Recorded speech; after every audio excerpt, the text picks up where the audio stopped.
തദ്ദേശ തെരഞ്ഞെടുപ്പിന് മുന്നോടിയായി സിപിഐഎം എറണാകുളം ജില്ലാ കമ്മിറ്റി കൊച്ചി കോർപ്പറേഷൻ ഉൾപ്പെട്ട 4 ഏരിയ കമ്മിറ്റികളിലെ യോഗം ചേർന്നു. സ്ഥാനാർത്ഥി നിർണയത്തിൽ വ്യക്തിതാൽപര്യങ്ങൾക്ക് പരിഗണന ഉണ്ടാകില്ലെന്ന് സിപിഎം കേന്ദ്ര കമ്മിറ്റി അംഗം ഇ.പി. ജയരാജൻ യോഗത്തിൽ നിലപാടറിയിച്ചു. 2 തവണ കൌൺസിലർമാരായവരെയും ലോക്കൽ സെക്രട്ടറിമാരെയും ഇനി മത്സരിപ്പിക്കേണ്ടെന്ന് തീരുമാനമായി. ഇതോടെ കൊച്ചി കോർപ്പറേഷനിൽ LDF-നെ നയിച്ചിരുന്ന പല നേതാക്കൾക്കും മത്സരിക്കാൻ ആവില്ല.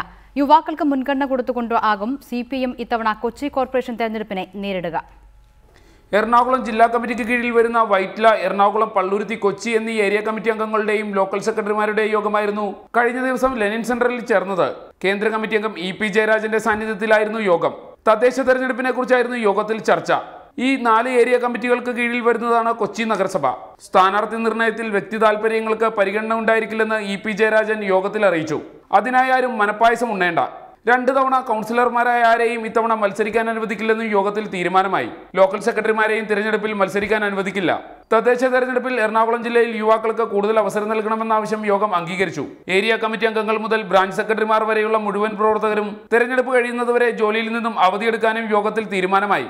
ഇതോടെ കൊച്ചി നഗരസഭയിൽ LDF-നെ നയിച്ചിരുന്ന KV Manoj, advocate Sunilkumar, advocate Anilkumar എന്നിവർക്ക് മത്സരിക്കാൻ കഴിയില്ല. സഹിൻ ആന്റണി, റിപ്പോർട്ടർ, കൊച്ചി.